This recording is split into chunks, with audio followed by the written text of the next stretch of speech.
Thank you for joining us. I'm Gord Long with the Financial Repression Authority.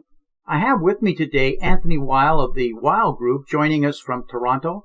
Many of our listeners may be most familiar with Anthony's work as the founder and at one time editor of the well-recognized website, The Daily Bell. Welcome, Anthony. Thanks, Gord. Pleasure to be here. It is. It's a pleasure. I've been looking forward to talking to you. I know you're no longer associated with the Daily Bell, but I have to tell you, it's done some of the finest work for years in philosophical thinking, out on the edge, and I know you were a big part of that. So I gotta thank you for the work. You were often talking about things that others weren't talking about at the time. So. Well, it's always nice to hear that, and we've worked very hard to try to ensure that we're giving at least our opinion from our bias as cleanly and as efficiently as we could, and we're happy always to hear that people enjoyed the work that we delivered. Could you give our listeners a bit of an overview of your background and the things you're involved with now, because they may not be familiar with it? Sure. Well, I was born in Canada. I was educated in business school in Canada as well. Subsequently, I went into venture capitalism after a short career with Canadian financial institutions, where I went through the Bay Street, so to speak, program, if you will. Following which I had much greater desire to be involved in venture capitalism. My family, in fact, has been involved in venture capitalism for 4 decades, approaching 5. Heavily focused on the mining industry, being Canadian. That's typically a foregone conclusion in venture capitalism. But generally speaking, I've lived all around the world in different centers, Switzerland, what have you, building and developing an international network of financial relationships that obviously bring a power base, enabling larger and better quality investment opportunities to mature. Along the way, I also took a deep interest in understanding the economy, the world, the way it really works. I've been fortunate to spend a lot of time with peers in the industry who were very important in helping me to understand things. People like Harry Brown, for example, who was like a father figure to me. Many people, though. I mean, there's a long list, so if I start naming them, it'll get a little lengthy in this interview. But in essence, it sparked a desire to share the knowledge that I was gleaning with others, and thus the Daily Bell is an example of a forum through which the ideas, the philosophy, the general approach to how we can live freer in an unfree world, to borrow a cliche, so to speak, from Harry, how the world really works and how to understand it so we can make better decisions and embrace personal responsibility for ourselves. I have a passion for that. It's always been something that, for me, it's not a business. My publishing has never been related to actual business activities. It's always been about sharing information. So venture capitalism is the way that I make a living and choose to spend my time and invest my money. I also invest my time as more of a hobby on the publishing side of life. Not too dissimilar background to myself, I'm surprised, because that's what brought me to the greater Boston area, was venture capital and now the private equity end of it. So and I need to, before we get into some of your things you're involved with right now, and I got a couple of them pretty exciting, which I kind of gathered here before we started the show. Financial Repression Authority, our organization. I wonder if you could share what that terminology means. What does financial repression as a macro-prudential policy resonate with you, and do you have any views on it? Financial repression. Well, I think the entire world is repressed and controlled in a way that more or less serves to benefit a very few. I've certainly been quite vociferous about that in my writings. Where I will draw the line in the interview is going into the who done it camp of discussion. But repression financially, there are many areas where we can see how we're repressed. We're repressed in our ability to freely move our capital where we'd like to move it in the world. We are repressed in terms of the types of investments we have access to. A perfect example for me, which is a real bone of contention.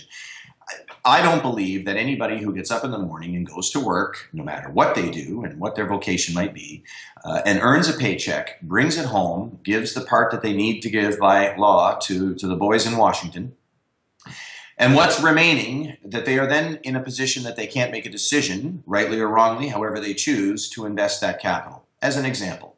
So for the past several decades, we've had very repressive rules and regulations when it comes to the little guy, as it's referred to, or the unqualified investor being able to invest their capital in, say, a private opportunity. You're in private equity, you know better as much as anyone else what I'm referring to.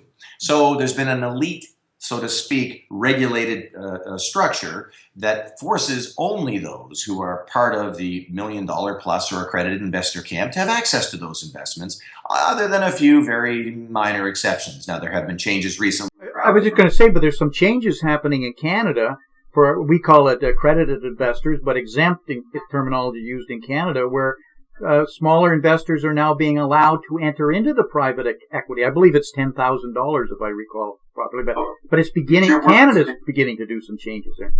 Yeah, that is true, and thankfully so, but it's your terminology, now being allowed. I have a big problem with us being allowed. Precisely. Yeah, that's where I'm coming from, the repression point of view. Agree with you fully. So, I think, of course, like I said, I believe that people should be able to invest their capital, whether they want to buy 5,000 packages of Bazooka bubblegum or they want to go invest in this, or whatever it might be. It's their money. It's their decision. They should have the ability to make a decision. And I've met many people who have lots of capital, and I would suggest aren't necessarily as intelligent as people would suggest they would be with such an amount of capital. And I've met lots of people with no capital who can certainly make a valid decision for themselves. Bottom line is, we shouldn't be trying to we should not be trying to organize society in a way that monetarily determines who and who not are capable of making a decision for themselves. I think most people would agree that's just ludicrous on its face. But it's actually not just ludicrous.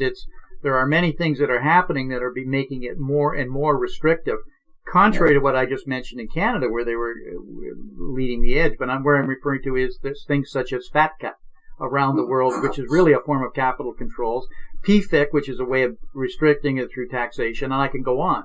Yes. But I would suggest that I was to talk to 99 out of 100 investors, they wouldn't have a clue what I'm referring to there until they wander into the international marketplace. Exactly. So you're sure they sure don't need an education on that in Switzerland, I can assure you, or London, or other cities around the world, or countries or cities around the world where there's a financial desire, typically at least, to access venture markets. This is a big problem for the United States. For example, we personally as a group try to stay away from private equity investments in the United States simply because of the fact that we have a very large international network who just aren't interested in being involved in U.S.-based opportunities at this time for the very concerns that you've just enunciated, FATCA and these other reasons.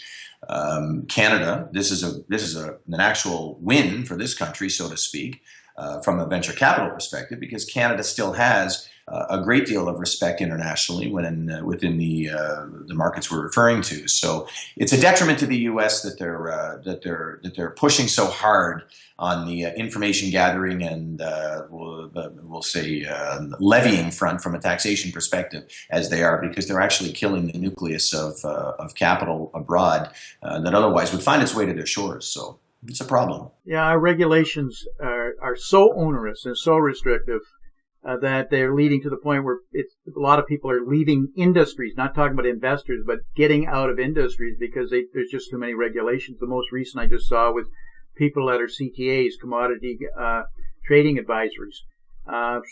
30 to 40% have shut down the shop, and it's not because there isn't money. It's just the regulatories are just so restrictive and so onerous to them that it's tough. And that's an example. So there's a lot of repression going on in all sorts of forms. Whether it's intended or not, or whether it's to gain competitive advantage, whether to use regulatory arbitrage, a lot of this is just good competitive strategy that the government's the dupe in the middle in some cases. But I don't want to take us off track on that one. You just mentioned before we started that you had been down here and you'd been in New York, and you were talking about the war on drugs. Is there anything you can share with us there that you've learned? You're starting to glean observations? Yeah, there's a lot. I was in New York. I got back last night. For those who aren't aware, there was the UNGAS 2016, which is the United Nations General Assembly Special Session on Drugs, which happens very rarely. The last one was in 1998. This one was supposed to be in 2019, but it was hurried up to this past week as a result of several factors. I mean, one of them being that sovereign nations were jumping ahead of international policy, if you will, and making their own rules and regulations with respect to the war on drugs, or the approach that they take to the war on drugs. Canada is an example of a country that has moved in its own direction to establish a national medicinal marketplace for the distribution of medicinal cannabis products, as an example. Our recently elected Prime Minister Trudeau has made it very clear that by June, or roughly the spring of 2017, whatever the spring is in his mind, there will be legislation in the country for an adult use recreational marketplace as well. There are a lot of countries that are moving in this direction. Colombia is another country that I spend a great deal of time in and have for 15 years doing business. And they're making a lot of important moves as well. Mexico, I mean, we can go on and on. The world is changing in this respect, and rightfully so. You know, first of all, I, being very libertarian in my views, I again don't believe any of this nonsensical approach to the war on drugs makes, well, it's illogical. The way it's been dealt with, focusing on supply side only. They talk about educating, and they talk about working with educating the demand side, and trying to reduce drug use. All of us can agree is a noble thing to discuss, noble intentions. How do you do that? How do you get rid of this demand? And one of the big things that I've been writing about a lot lately, and penning a piece for a national publication that'll be released shortly here, is how do you get rid of this? And there's many ideas, but one of the ideas is, first and foremost, if you're going to educate somebody, you need to know who you're talking to. Who is this person? And if you're going to talk to somebody, you must have a means of communication. Today, the demand side of this industry is unknown, other than as a group, an umbrella. But you don't talk to an umbrella. You don't talk to a group. You don't talk to a government. You talk to someone within the government. That's how life works. And if you're going to have a communication strategy that's going to try to mitigate the use of drugs and alleviate so to speak, the demand, or relieve the size of the demand in the marketplace by education and encouraging people to think twice about what they're ingesting and putting in their bodies, you need to have a means of communication. By legalizing and through a controlled, and of course we all know it will be heavily regulated. Again, I'm not the biggest fan of regulation in the world, but we deal with reality here. So the regulatory side of the industry will ensure, just like in the medicinal cannabis space as we see it today, that the drugs themselves will be maturely distributed, or should be maturely distributed. And as a result of that, you will gather information and data. Think about it this way. I don't know about you, but wherever I go on the internet, I can't get rid of Peter Schiff these days. I have little banners following me wherever I go, asking me if I want to read this report or whatever it might be. So Peter's doing a good job of making sure the people that care about, for example, precious metals know he exists. There's technology here today to communicate with these people if we know who they are. So if you want to really make a change and cease the funding to many of these illegal organizations around the world who are causing so much disruptiveness, whether it's in Colombia, for example, whether it's in Afghanistan or wherever it might be, one of the things that can make a huge difference in this and impact in this is cutting off their funding source, which in many cases is directly related to the war on drugs, which props up prices, giving the illegal marketplace a massive windfall by entering into the fray of supplying this faceless demand. Get to know the demand, control the regulatory interface, and through that process, make sure that the demand is also getting healthier products that they can ingest. They're doing it anyway. Why do you want these people to be taking products that are filled with who knows what from God knows who, and at the end of the day, just driving up healthcare budgets as well? I mean, at the end of the day, this is all ridiculous and all connected. But if we open up the highway system and have a rational understanding that the demand already exists, we're not talking about normalizing drugs. We're talking about creating a highway system that develops a communication, the communication ability for those who wish to impart their views on how you should approach life and reduce your consumption of these products and all these things, gives you the ability to do this. The technology is there to do this. You remove the black market from the distribution side of the business, which cuts off funding to terrorism and these other sorts of things. And I don't want to use the word terrorism too generally here, but we get you get the overall drift, I think, of what I'm saying. There is now an understanding by certain countries in the world, especially those most disadvantaged from the war on drugs in terms of violence, countries like Mexico, countries like Colombia, Ecuador, and others, who have been very vociferous about this point of view. And finally, it appears now, the rest of the world is listening. The rest of the world is realizing that it's not the suppliers necessarily who are the problem. Of course, they're part of it.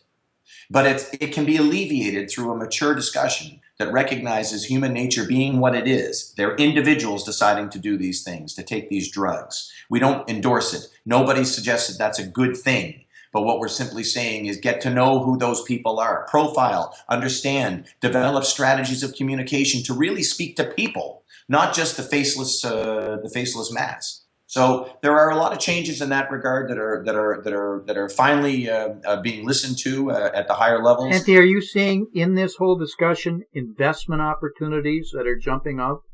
Different approaches. I'm not talking about specific company, but groups or areas that are going to be growth areas?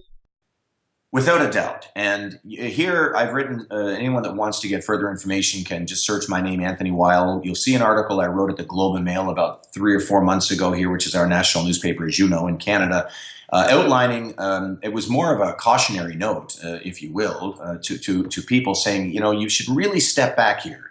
Take your time and do not rush in, because fools rush in, and money is quickly departed from when you rush in too quickly. And I believe in this industry, there has been a lot of misfunding that has occurred where regional opportunities have received significant amounts of capital while the regulatory environment has not yet shaped itself.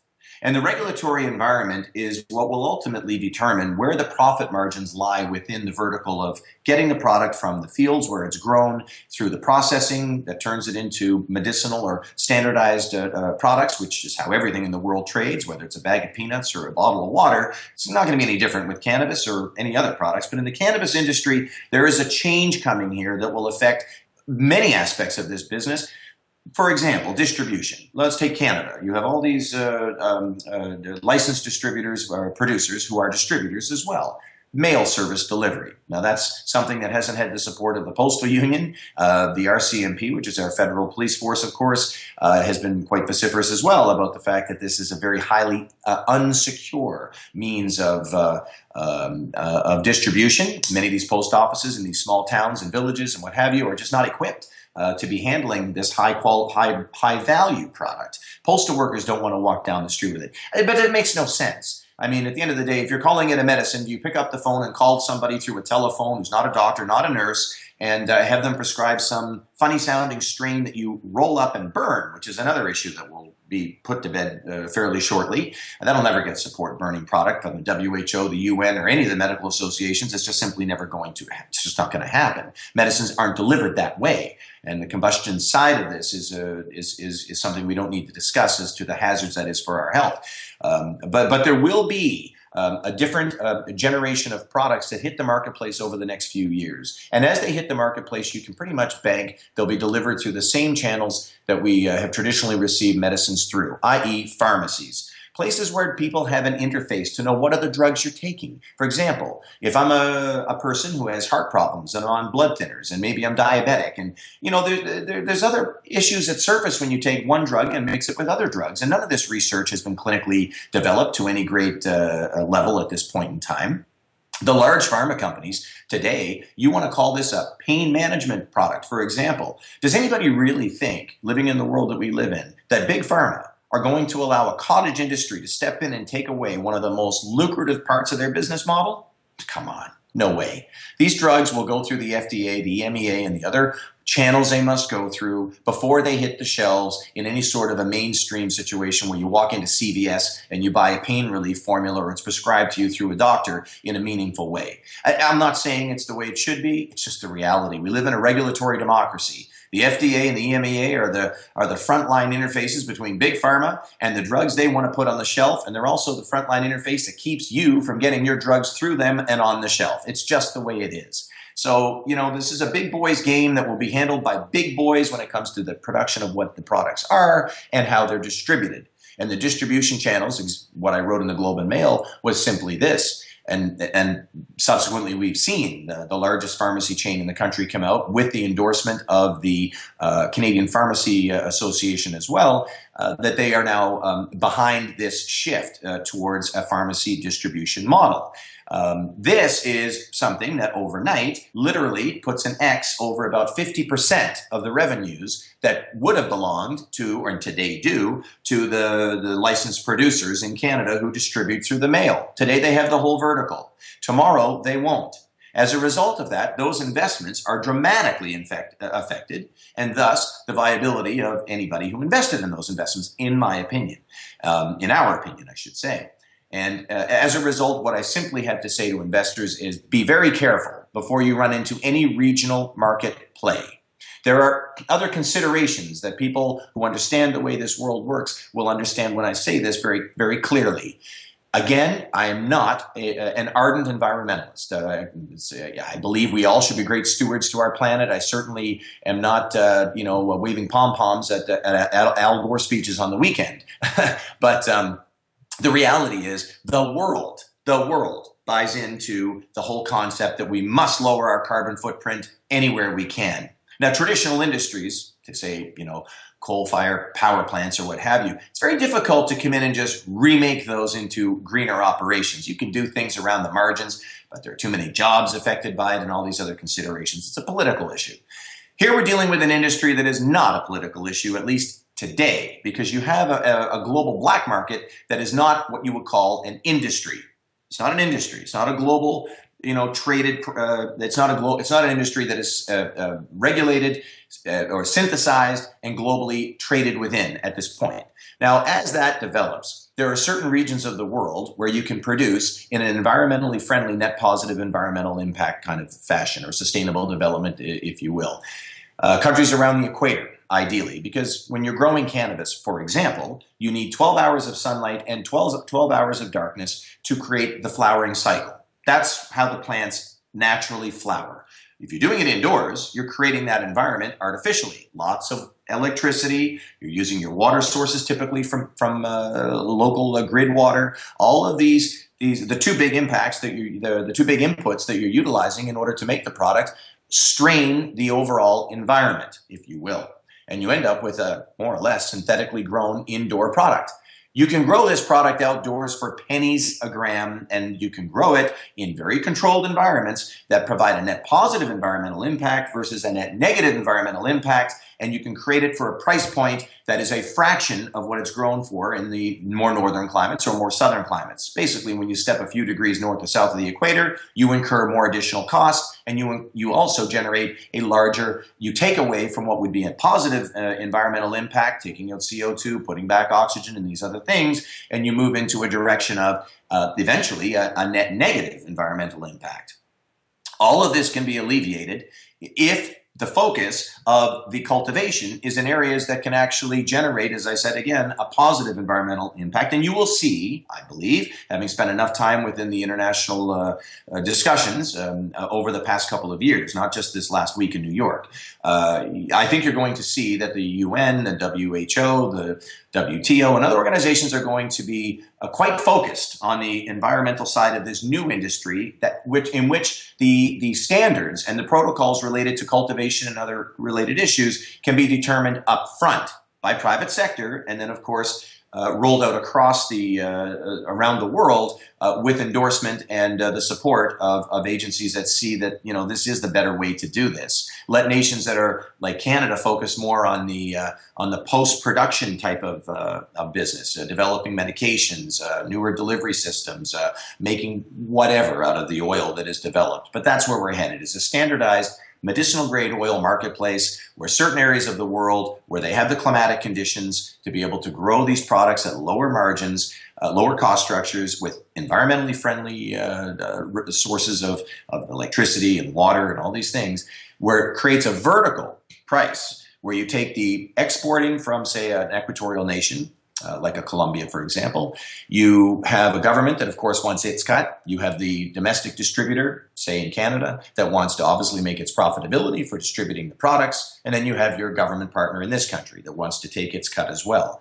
There's a vertical thing that goes together here to create a price structure. Today, if you look at Canada, the entire black market is serviced primarily by Canadian black market operators. They have the client base. They own the clients. You want to wrestle the client base away, you better not ask them to pay 2 to 3 times the amount of money to get the same product they're already getting today. This is a problem in extinguishing the black market. And in Canada's case, if you take a bunker operator somewhere where they're hidden away, growing their plants and doing their thing, you then go to a legal bunker operation because the climate forces this sort of a structure. They have basically the same cost structure of producing the plants, excepting that the legal operator has a new partner in the room that the black market doesn't, the government. So tack on that big chunk of expense, and I'll call it an expense. And then you have the regulatory compliance layer that is imposed, of course, on the white market. Quality assurance, security, these things cost a lot of money. That also increases the cost that the white market has that the black market doesn't. They're not necessarily big time concerned about the quality of what you're ingesting, at least when it comes to the production methodologies. Where you run into a problem is when you have a country like Canada, for example, where the black market that has the population that currently uses the products, and you want them to shift to a white market that wants basically to clean up the street, but they're asking you to pay a lot more for it. Tough move. In reality, you're not going to be as successful as you will if you otherwise would allow the importation of the products that can be produced at a fraction of the price. I'll give you an example. In Colombia, you can produce a gram of cannabis flower for about 5 cents a gram. In Canada, you're not doing it for less than $2 a gram, more than likely closer to 3. That's a huge difference. You need 5 or 6 grams to make a gram of oil. That oil, so call it 30 cents a gram, more or less in Colombia, versus 15 to 18 cost structure here or in Colorado. That's why in Colorado, a gram of oil trades for between $30 and $35 a gram wholesale, because the cost to produce it is approximately $20 a gram. So if the world recognizes that there's a way to get better, environmentally friendly produced, all natural products at a cost point that makes room for the exporting nation's government, the importing nation's government, and the producer and the distributors, where the total vertical of integration is less than what the black market can produce it for in the country like Canada, for example, now you can talk about moving the black market out for a number of reasons, cost included. So there's a lot of discussion happening at this point in time within the international circles as to how best to embrace, monitor, secure, and develop international trade in this industry. And I would suggest that investors who are looking to be part of this global shift, and it's a big one, would be paying attention to nations, at least on the production side, where you're able to enter in with a footprint that is positively affecting the environment and providing the ability to produce products that are medicinal grade, standardized at price points that just, quite frankly, nobody else can. And to put an example on the table, I'll use Colombia again. They produce 80% of the cut flowers that are purchased in the United States today, 20% of the global supply. Now, why doesn't California supply it? Why doesn't Florida supply their own backyard? Because they can't. They just don't. The flowering cycle is the same for chrysanthemums as it is for cannabis. Anybody that wants to tell you that cannabis is a whole lot more sophisticated and difficult to grow than chrysanthemums is a blowing smoke. So, I think there are opportunities out there, but people need to look down the road 2 or 3 years, not get caught in traps like many of these Canadian producers, in my opinion, are now finding themselves caught in, where bigger boys are coming in and pharmacy chains are expressing their interest to deliver the products that it takes out, just like I said, overnight 50%. There's no sense investing in a marketplace where government regulation overnight can completely flip upside down the viability of your investment. And that's the environment we're in right now.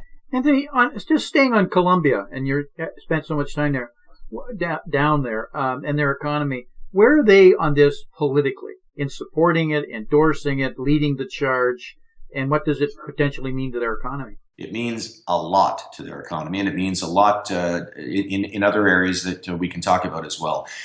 Look, in the war on drugs, Colombia has suffered more than any nation in this world. Okay, it's just a fact of life. I mean, hundreds of thousands of people have been murdered during this war on drugs. You have the over 5 million people displaced. Another 5 million people have left the country during this 40-year rampage that has been disastrous for the nation. The country desires itself to rehabilitate its reputation. Now, I am fortunate to have had meetings with people in the government at very high levels, including the president himself and past presidents and what have you. I understand the nature of their concerns and where they see Colombia taking its position moving forward. Their focus here is simply this. Colombia has the right ingredients to be able to do what we were discussing earlier, produce all-natural, environmentally friendly products that are processed into medicinal-grade standardized oil extracts, which is the future of this business. And we can get into that if you like in a little bit. But the reality is it's an opportunity to reputationally rehabilitate the way the world looks at Colombia. And already I can certainly tell you, I haven't been there for 15 years, and practically every month I'm there for at least a week to 10 days. The country is far from backwards when it comes to their scientific research capabilities. Their universities are top-notch. I'm not going to name what we're involved with in Colombia, but certainly the relationships that we have are integrated into the existing fabric of research and development in that nation.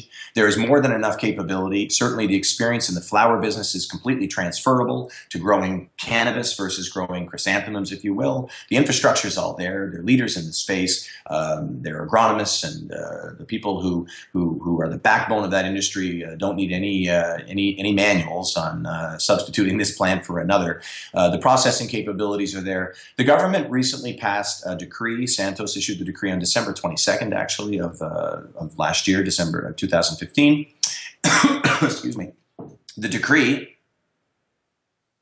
was built upon a law called Law 30 of 1986, which already provided for the legalized production and distribution of medicinal and scientific cannabis-related products. So the law was already on the books. It was a matter of now creating a framework around the law that would structure how such an industry would be developed. And that's what the decree paved way for in December 22nd. The decree is innovative in many ways. It embraces a series of licenses you must apply for and receive before you can, legally be involved in this industry. And we're certainly not talking about illegal drug production here.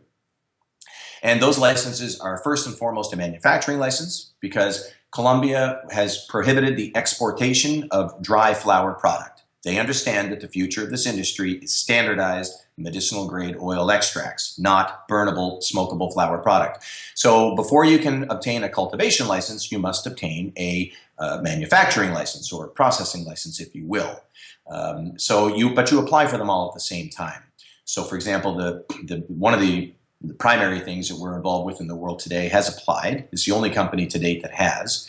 I think they applied in January, but nonetheless, they applied for all the licenses with an incredible team of people who bring all the experience necessary to do this business properly for a long haul.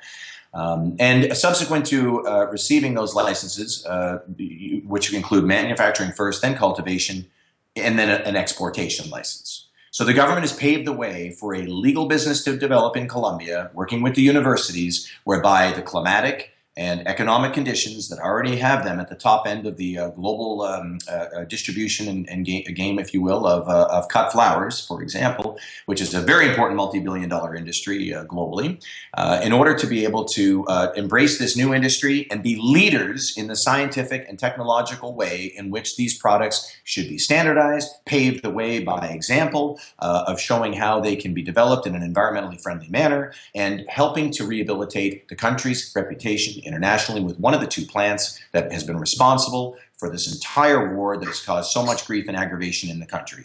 So the country has positioned itself at the front side, and I would argue is the best country in the world to be considering for this business, and it's pretty tough for anybody to counter those arguments, to be quite frank. Anthony, you said you've been, going to Colombia for 15 years, thereabouts, I recall. What originally initiated that, in your involvement and your steady relationship in the country? What types of industries and business opportunities are you seeing? Sure. Well, what initiated it was the election of a man named Alvaro Uribe, who's a friend and somebody who any Colombian you speak to will tell you is responsible for bringing in the strong hand and heavy heart that was necessary to clean up a terrible situation. As anybody knows, coming out of the late 90s and into the early 2000s, Colombia was a backwater of instability. I mean, it was terrible. And Alvaro instituted policies that opened up avenues with protection in place for foreign investment. He did many things to transform the country to becoming a positive place to do business. And my family had been investing in mining operations in Colombia in the 80s. We already had established relationships within the country. So yes, it was a combination of the mining cycle in 2000 and early 2000s being something we had identified as a place we wanted to be very heavily invested with the right opportunities. Colombia for us was one of the choice destinations in which to invest, and we certainly did do that. So it was mining, but it's also been we've invested in real estate. We invest in all private equity, by the way. We do not invest, and I try to stay away from as much as possible the stock markets of the world. I'm more interested in developing real wealth with real businesses that can generate positive cash flow and sustainable long-term positioning within their respective markets.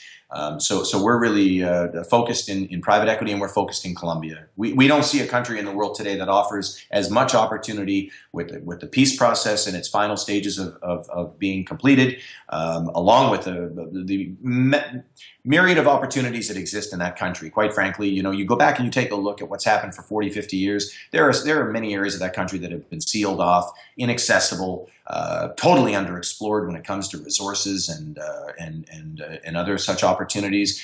There's great opportunity in the country for investing in real estate, tourism. It's really a nation about to move and spring forward in many ways. And on the cannabis cultivation side, I also think the hemp industry in Colombia is going to develop very rapidly, and we're presently doing due diligence on some certain project that we're very, very keen on in Colombia at this time. We've yet to really move on it, but look, I think the country's filled with opportunity, and for us, it's where we're going to be, at least at this time, keeping our eyes intently on the ball for the next several years. What was a detriment, the drug issues, for your other business enterprises, mining, real estate opportunities, has now turned into a tremendous new opportunity, hasn't it? It's just dramatic, and for the country. But in the overall area, South America, are you seeing shifts that are changing economically? New technologies, new innovations? Well, let's start with Colombia, but in the area, is there a shift because there's been so much economic instability, or at least the reputation in the areas, and we're seeing better leadership, we're seeing better levels of stability. Are the investment climates really starting to emerge in Latin America and South America? Or am I being too generic? You're being too generic, yeah. I mean, the problem, Colombia, the answer is yes. You can it's very country politically sensitive. Highlight that one. You can highlight that. But you look at the neighbors. I mean, Venezuela, just put an X over that. We don't need to, I think, explain that to anybody. They get that. Ecuador, very, very, very Bolivarian in its leanings. Paraguay, Bolivia. I mean, these countries are unfortunately mired in a mindset of socialism. They're not really, for whatever reason it appears, learning as much as they should from the Venezuelan example. After Colombia, where is the next best environment that you isolated? Well, for me, it's Chile. I mean, Chile is a country that offers reasonable stability, but I also would suggest that it's difficult to compare the opportunities in Colombia with Chile today. I mean, really, Chile is a copper exporter, and there's reasonable opportunities in different agricultural industries. There's things in Chile that you could consider investment worthy for sure, but not to the degree that you're looking at things in Colombia.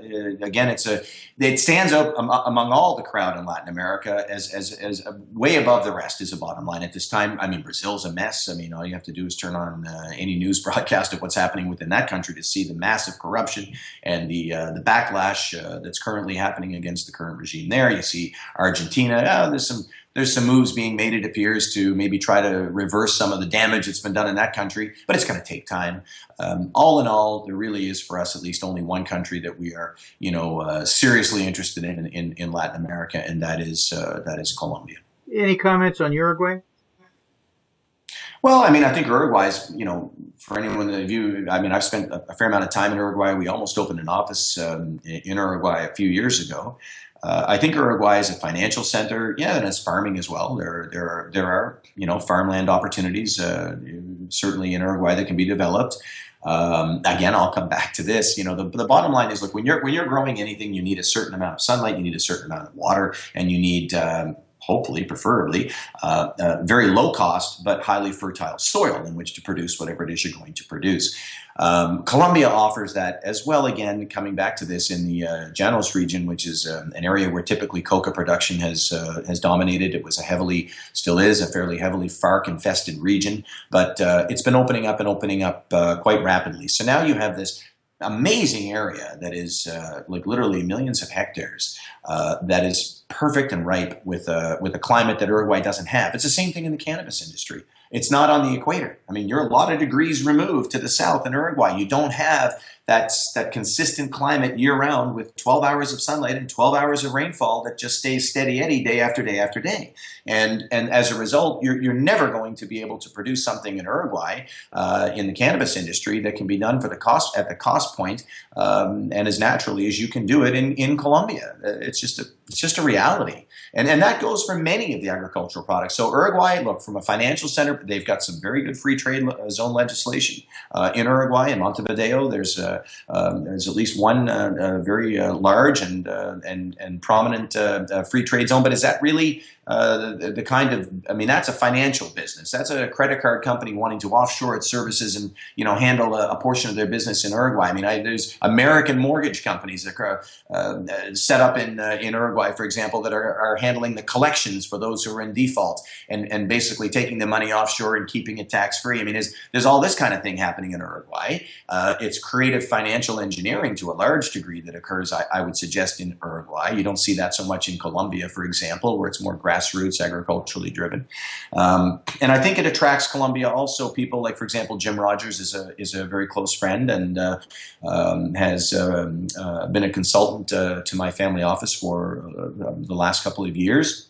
He has his own life. He does his own things. But we obviously, he's actually involved in as an advisor to this project in Colombia in the cannabis industry that we're doing as well, and was just with me in Colombia. I believe it was 2 weeks or 3 weeks ago for a conference we were holding, or we were participating in Colombia for foreign investors. But the bottom line is, again, I come back to this. When you have a country that has suffered repression. I'll use your repression terminology. As long as Colombia has suffered this environment, you've repressed opportunity. You've repressed a plethora of things that we could sit here and discuss. That now it's like a jack in the box, and finally the pressure's taken off, and out it comes. And the people of Colombia are extremely industrious, hardworking people, especially the Antioqueños, the people in Antioquia, which is the department that houses Medellin, which is the second largest city of Colombia. They get up in the morning with the desire to be better tomorrow than they were today. They're creative. They're not just robotic. I've done lots of business in China, and I always left with a sense of, it's like a robotic society, not a lot of creativity. Colombians are very creative. And some you can clearly see that they've been creative over the years in good and bad industries. Let's put it in those terms. But they're very creative. They're industrious. They're highly educated. The middle class is booming in growth. The whole country really at this time is about to change the way I think the world is going to have a whole different view of what Colombia and Colombians are very shortly. And I believe the cannabis industry is actually, believe it or not, going to help transform that image. As ironic as that may sound. You've given us a very convincing set of arguments, Anthony. That's the case. And the perception of Colombia is an old one. and you could be blinded from some major opportunities that are emerging here very nicely in the area. We have to break. How could listeners learn more about the things you're involved with? Do you have services to help, investments to help our listeners, your writings, etc.? Well, first of all, as I mentioned earlier in the program, the writing and the things that I do, I don't charge for anything. I never have. So in all the years of writing books or editorials or whatever we do, I put it out there. If people want to read it, enjoy it. You can still do that. You can find at Wile Group, WILE Group.com. It's just our corporate website. There's nothing special about it, but you can always sign up, and we'll provide you with updates whenever I publish anything anywhere or have any views or speaking at a conference or whatever it might be. You can stay on top of that, and I do share my personal views and specifics about different investment ideas when it's merited. But it's not a newsletter service in the traditional sense. For us as a business, and AnthonyWile.com you can also go to and download my books for free if you'd like to read them. And the latest book, Financial Freedom, is a book that really talks about private equity from a perspective of understanding how the street works, how mainstream media works, and why we believe, by the way, in this case, that the cannabis industry will be it'll be like a lemon that the Wall Street squeezes every last little drop out of, like they do everything else, And this is an interesting thing to note. In the traditional sense, you have speculative industries competing, obviously, for speculative capital, looking for ventures and things of this nature. You traditionally had gold and silver, which today really aren't generating a great deal of speculative interest. One can clearly see. You have oil markets, which are flat. That's obviously not encouraging a lot of people to rush into oil investments these days. The alternative energy market is off because the price of oil is so low, so not a lot of people are rushing in with enthusiasm to those sorts of investments. In other words, my point is a lot of the big guerrilla sectors that typically are there competing for the speculative venture capital are silent. And as a result, you have this open doorway through which Wall Street is able to march with its latest promotion, which it will do here. There's a commission called the Global Commission for Drug Reform. It's chaired by Kofi Annan, of course, we all know who that is, but it also has some interesting people on it, like Paul Volcker. Now, what the heck does Paul Volcker have to do or care about, really? I mean, the ending of the war on drugs. I would suggest it's got a lot more to do with Street's interest in seeing a descheduling in the U.S. and an open marketplace, because it's a big business. It's hundreds of billions of dollars worth of black market activity that, when it whitens or as it's whitening, will yield a great cloud of let's say confusion, which is Wall Street profits from confusion, and investors get mired in misery because of confusion. And the emotional hype that typically comes along with the Wall Street impetus is purposely designed. Maybe I shouldn't say purposely designed. It certainly leverages the confusion. And due diligence is not necessarily at the forefront of many of the investors' agenda when they're running into these things. Just look at technology stocks in the 1990s. For the first 2 or 3 years of technology stocks, the words profit, cash flow, they didn't exist. It was all the potential. And these things were trading at multiples that were completely unsustainable. The entire industry was ridiculously overvalued, which we all can see in a rearview mirror. But what we shouldn't really be focusing in on are the stocks and the securities related to that era that were ridiculously overvalued. It was the trend of the entire cycle of technology and internet stocks that was over-promoted. CNBC launched with fanfare, pounding away every day. The analysts were all, as we know now, in rearview mirror. There was a lot of, to be nice about it, there were some inappropriate emails and conversations occurring around the different investments being promoted. You could say there was some ethical misconduct. Wouldn't be far wrong. The entire industry that era was an example 20 years ago of wealth redistribution to an elite at the top. Now, here we are again, 20 years later, 25 years later, practically 20 years more or less, and there's been a rebuild. People have had the opportunity. They've pumped more paper money in. People think they're wealthier. They have more liquidity sitting on the sidelines than ever, ready to rush into this next new focus of market promotion. And I would suggest that without too much necessary speculation, one can see that there will be a wave of enthusiasm generated here as this market continues to whiten.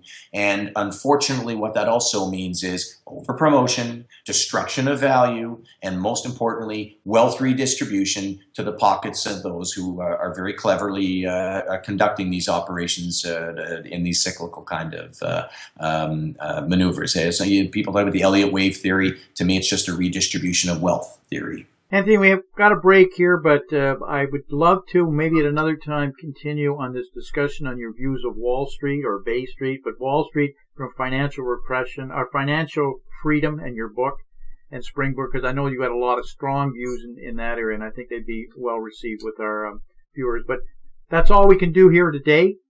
Got a break. Thank you for your time. Much appreciated, and we're going to talk to you again. Thank you very much. Thank you. Bye-bye.